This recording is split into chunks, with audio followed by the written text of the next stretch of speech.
अरे प्रधानमंत्री मोदी ने साफ तौर पर कहा है कि पैनिक नहीं होना चाहिए इस पूरे विषय पर और ब्लैक मार्केटर को ये रिपोर्ट 1974 में आर वेंकट रमन जो इस देश के राष्ट्रपति बने 1970 से लेकर 74 तक की रिपोर्ट तैयार की गई।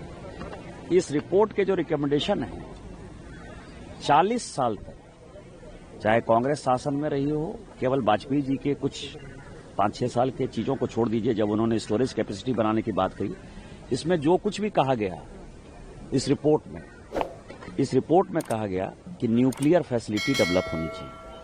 इस रिपोर्ट में कहा गया कि रेलवे का इलेक्ट्रिफिकेशन होना चाहिए।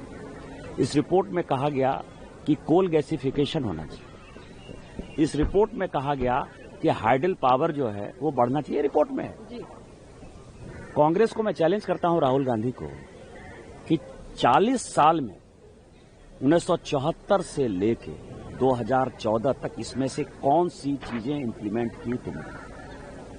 इस रिपोर्ट को इंप्लीमेंट करने के लिए ही 1973 में, क्योंकि 70 में कमेटी बनी और रिपोर्ट बन नहीं पा रही थी, तो वाजपेयी जी यहां जो है बुलक कार्ट में आए कि तुम लोग जो है कमेटी की रिपोर्ट भी नहीं बना पा रहे हो। 74 में रिपोर्ट आई, रिपोर्ट बनाना है, चुपचाप जो है घर में बैठ जाना है।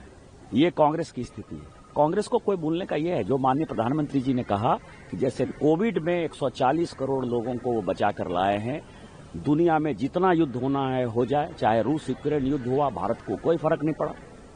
उसी तरह से आज जो ईरान युद्ध हो रहा है, भारत को कोई फर्क नहीं पड़ता है। माननीय प्रधानमंत्री जी इस देश के 140 करोड़ लोगों को सारे संकट से बचा के लाएंगे, कहीं कोई क्राइसिस नहीं है। और जो होर्डिंग है वो केवल कांग्रेसी, समाजवादी पार्टी और टीएमसी का क्रिएट किया। लेकिन सर राहुल